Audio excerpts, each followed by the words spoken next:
Jangan takut, aku tidak akan menyakiti kalau kau menurut padaku. Suaranya serak dan besar seperti burung gagak. Kau tahu apa pekerjaan yang menantimu di sini? Ia bertanya sambil terus mengawasi Mirah. Matanya membara, menatap bahu Mirah yang terbuka. Mirah membisu dengan tubuh menggigil. Kalau tidak, sebentar lagi kau akan tahu, manis.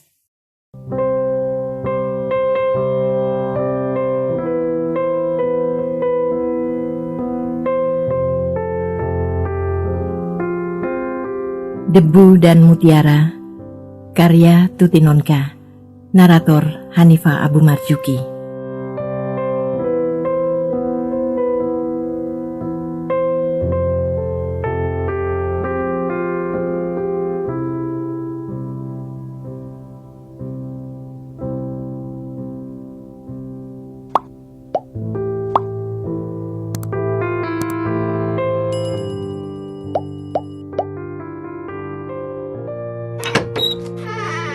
Menjelang sore, ia terbangun oleh suara pintu yang dibuka. Bu Neli masuk, tersenyum melihatnya tertidur. Mirah cepat-cepat memperbaiki sikap, khawatir telah berbuat kesalahan karena jatuh tertidur. Tak apa-apa, memang belum ada pekerjaan untukmu hari ini. Tadi Jalil berpesan tidak bisa menjemputmu pulang. Kau pasti juga tidak tahu jalan. Tak apa-apa. Malam ini kau tidur saja di sini. Ini baju untuk ganti kebayamu. Mandilah. Kamar mandi ada di ujung lorong ini. Tapi anak saya? Mirah panik mengingat Siti yang ditinggalkannya di rumah kecil. Ada di rumah Jalil toh. Kau tak perlu khawatir, anakmu pasti dijaga baik-baik di sana. Mirah memandang Bu Neli dengan mata memohon. Ia tak ingin meninggalkan Siti, bagaimanapun juga. Tetapi pandangannya bertemu dengan mata Bu Neli yang tiba-tiba saja berubah dingin dan keras. Segenap keramahan dan kemanisan hilang lenyap dari wajah wanita itu, berganti dengan kekerasan yang menakutkan. Mirah terkejut. Batinnya yang meronta perlahan-lahan surut, menciut ketakutan. Kepalanya tertunduk dengan lunglai. Ia telah jatuh ke dalam kekuasaan Bu Neli untuk selama-lamanya. Sekarang pergi mandi dan ganti dengan baju ini. Suara Bu Neli kini adalah suatu perintah. Perlahan, masih dengan kepala tunduk, Mirah berdiri. Diikutinya langkah Bu Neli yang membawanya ke kamar mandi. Mirah termangu-mangu di kamar mandi dengan pikiran kalut dan hati tersayat. Ia tidak mengerti mengapa Bu Neli yang mula-mula sangat ramah sekarang berubah keras dan dingin. Barangkali karena aku tidak mengiyakan kemauannya, Mirah berpikir. Tetapi, apa salah kalau aku ingin bersama-sama anakku di tempat asing begini? Siapakah sebenarnya Kecik? Dapatkah wanita itu dipercaya? Apakah ia akan memperlakukan Siti dengan baik? Kecik memang telah menolongnya, tetapi juga telah meminta semua uangnya. Kalau sampai siang tadi, Mirah masih menaruh kepercayaan penuh kepada Kecik, sekarang hatinya dipenuhi rasa cemas dan gelisah. Heh, cepat mandi! Jangan melamun. Pintu kamar mandi digedor dari luar, dan suara Bu Neli yang melengking tinggi membuat Mirah tergopoh-gopoh melepaskan pakaiannya. Mirah 1000 kali lebih suka memakai kain dan kebayanya daripada memakai baju pemberian Bu Neli. Sekalipun ia tahu harga baju itu 10 kali lipat lebih mahal dari harga kebayanya. Tapi ia tak berani membantah perintah wanita itu sekali lagi. Ia tahu Bu Neli menunggunya di luar kamar mandi.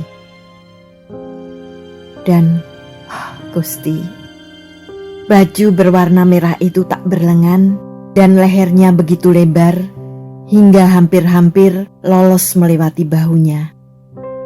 Kancingnya ada di depan, berderet sampai bawah. Lama Mirah berdiri di kamar mandi, tidak berani melihat dirinya keluar dengan pakaian seperti itu. Tetapi ketokan pintu sekali lagi membuatnya merasa tak berdaya. Bu Neli memperhatikannya dengan cermat dan tersenyum manis. "Nah, kok kelihatan lebih cantik sekarang?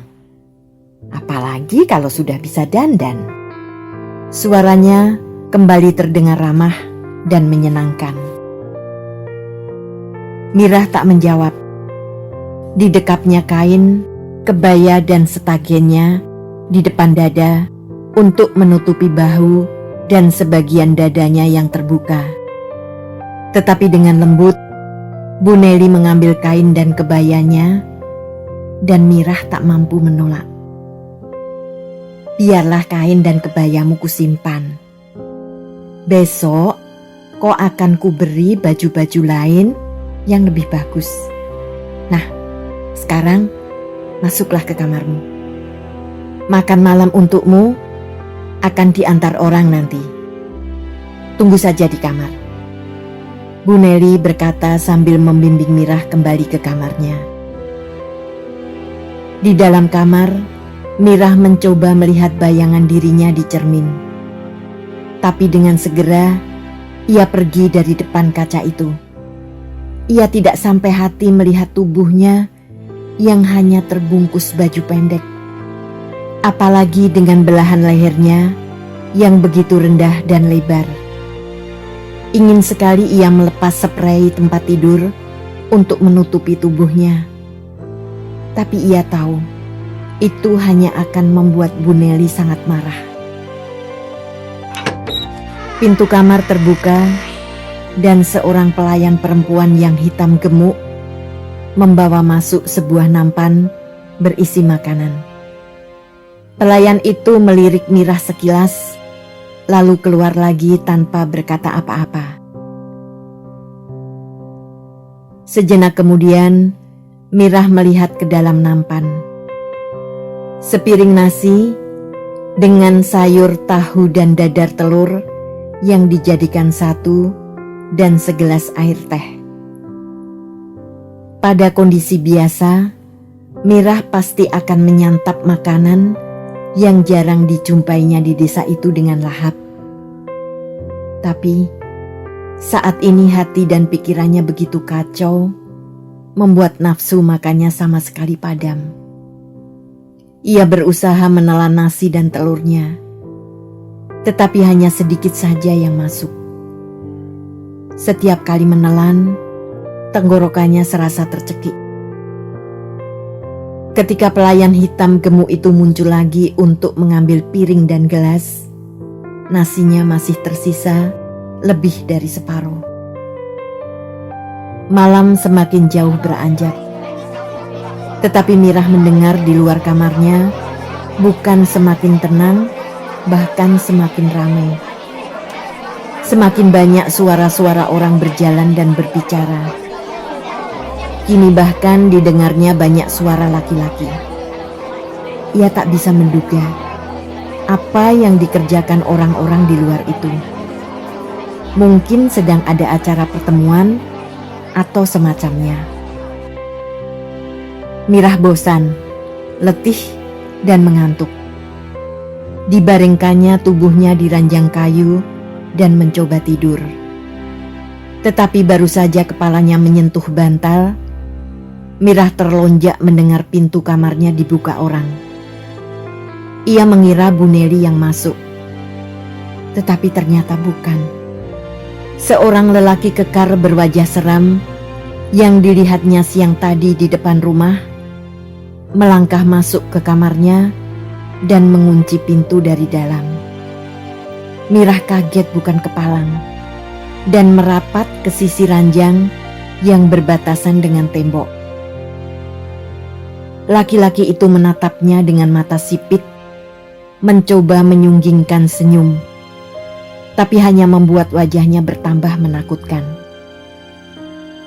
"Jangan takut, aku tidak akan menyakiti kalau kau menurut padaku." Suaranya serak dan besar seperti burung gagak. Mirah tidak menjawab. Matanya mengikuti setiap gerakan lelaki itu dengan ketakutan yang teramat sangat. Begitu takut ia sehingga tak mampu menyuarakan apa-apa. Bahkan bernapas pun hampir-hampir tidak sanggup. Beruang itu kini duduk di tepi ranjang, begitu dekat dengan Mirah.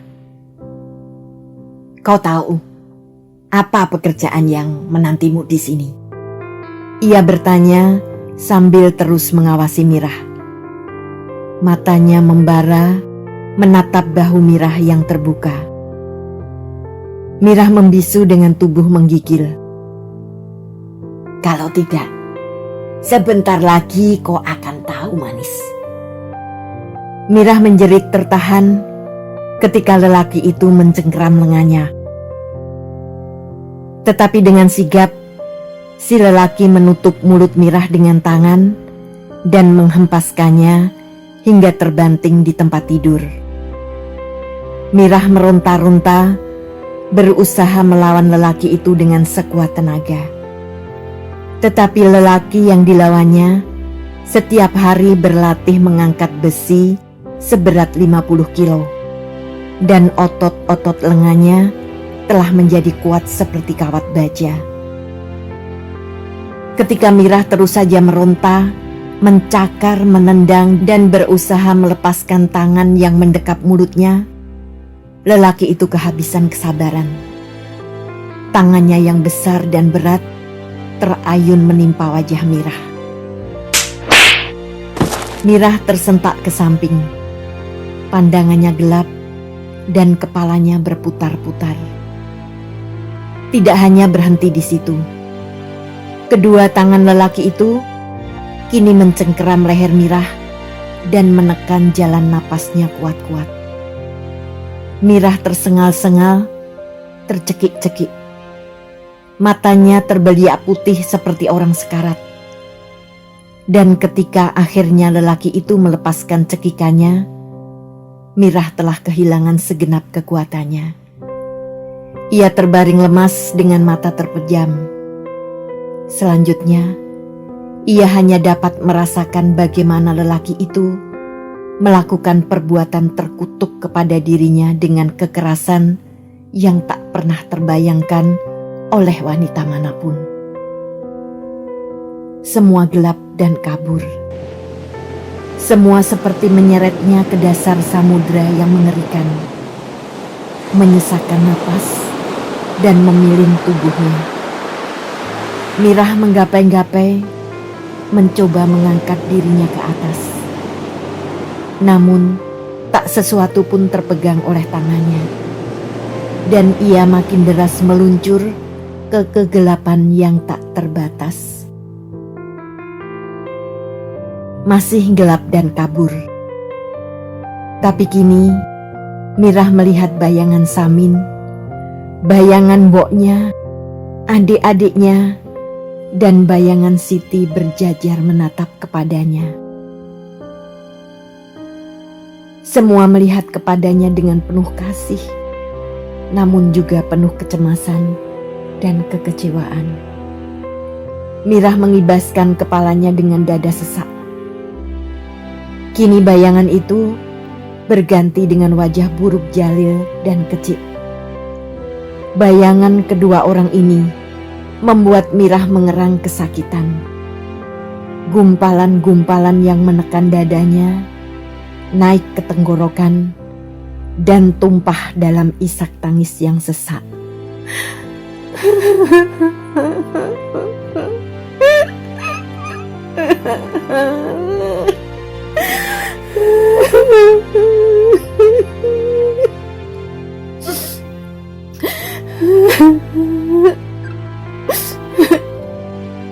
Mirah! Suara seorang wanita membuat tangis Mirah terhenti. Dengan susah payah, Mirah membuka matanya. Bayangan seorang wanita yang berdiri di sisi tempat tidurnya terlihat kabur dan berayun ke sana kemari. Mirah memejamkan matanya sejenak, lalu membukanya kembali. Kini bayangan itu kelihatan lebih jelas dan tak lagi bergoyang-goyang. Bu Neli memandangnya dengan wajah dingin, lalu perlahan duduk di tepi tempat tidur. Mirah menatapnya dengan mata bertanya, mata menuntut, tapi juga mata yang tak berdaya. Wanita yang telah kehilangan rasa kewanitaannya itu memandang Mirah dan tempat tidurnya yang berantakan dan tersenyum tipis. Boncel memperlakukanmu agak terlalu kasar ya? Itu sekedar perkenalan saja. Nah, sekarang kau tahu apa pekerjaanmu yang menunggumu di sini, bukan? Untuk selanjutnya, kau akan mendapat upah 300 rupiah untuk setiap lelaki yang datang mengambilmu.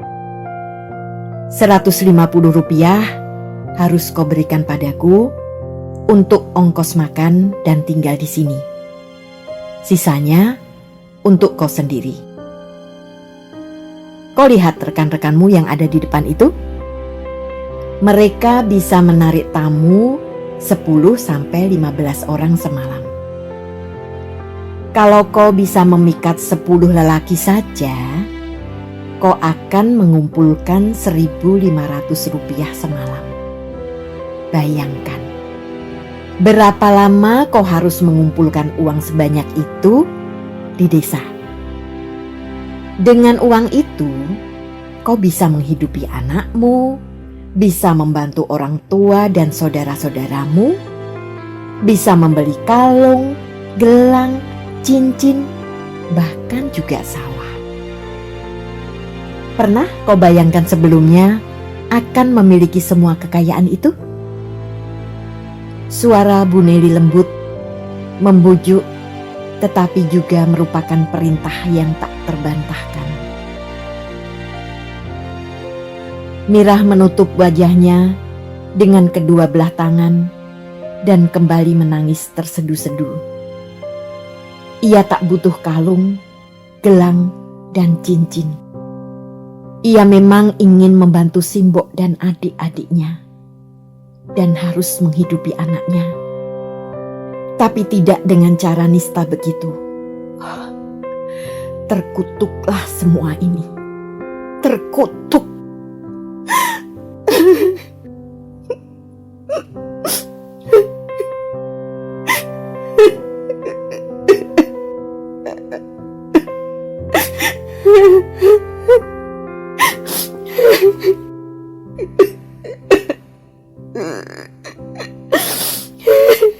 Diam, Mirah! Bu Neli membentak melihat Mirah kembali menangis. Tapi Mirah tak mendengar suara apapun juga. Ia hanya mendengar jeritan hatinya sendiri, hanya mendengar pesan mboknya sebelum berangkat, agar ia hati-hati menjaga diri. Dan semua itu hanya membuat tangisnya makin menjadi-jadi.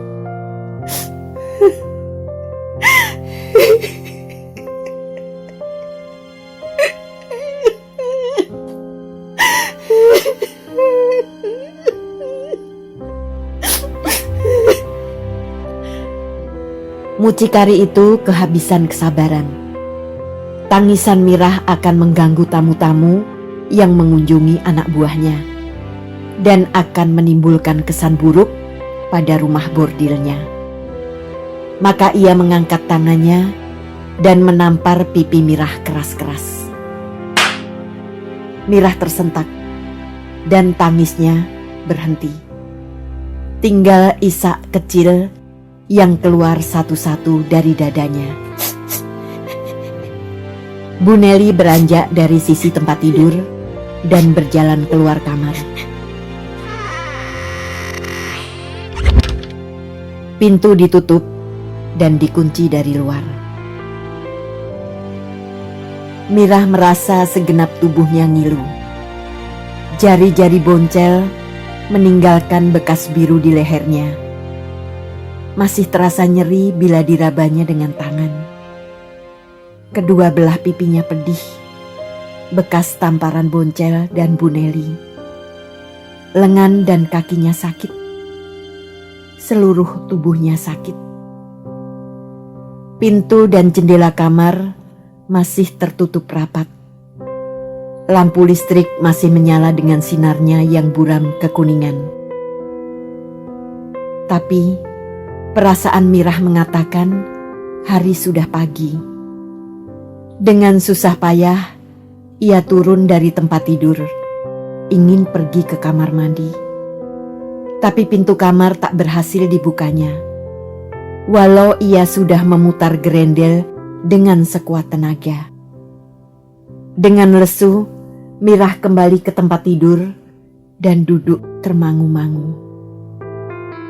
Kini ia ada di sini, di rumah pelacuran.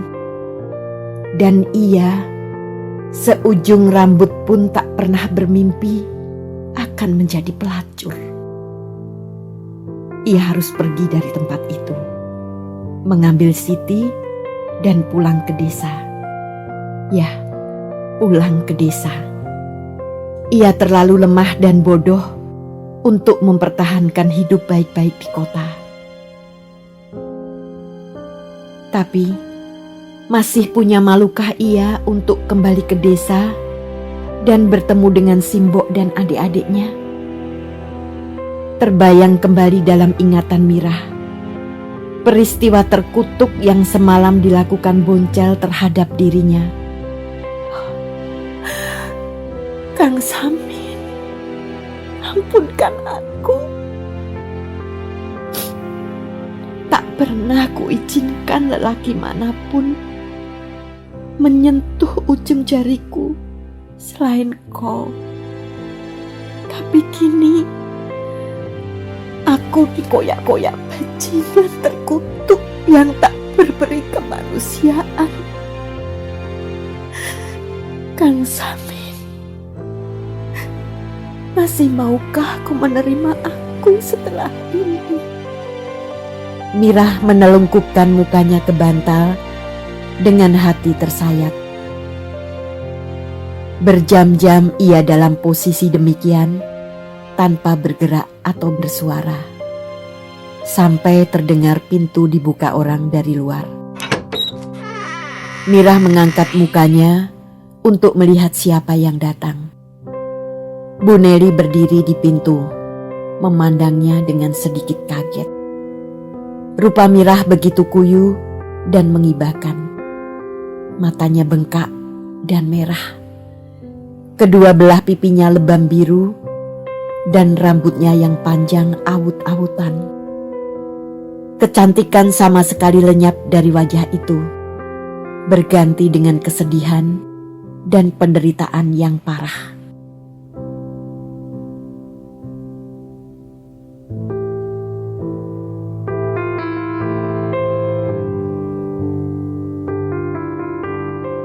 Terima kasih telah menikmati cerita ini.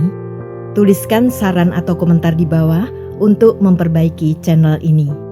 Jangan lupa tekan tombol subscribe, like, and share.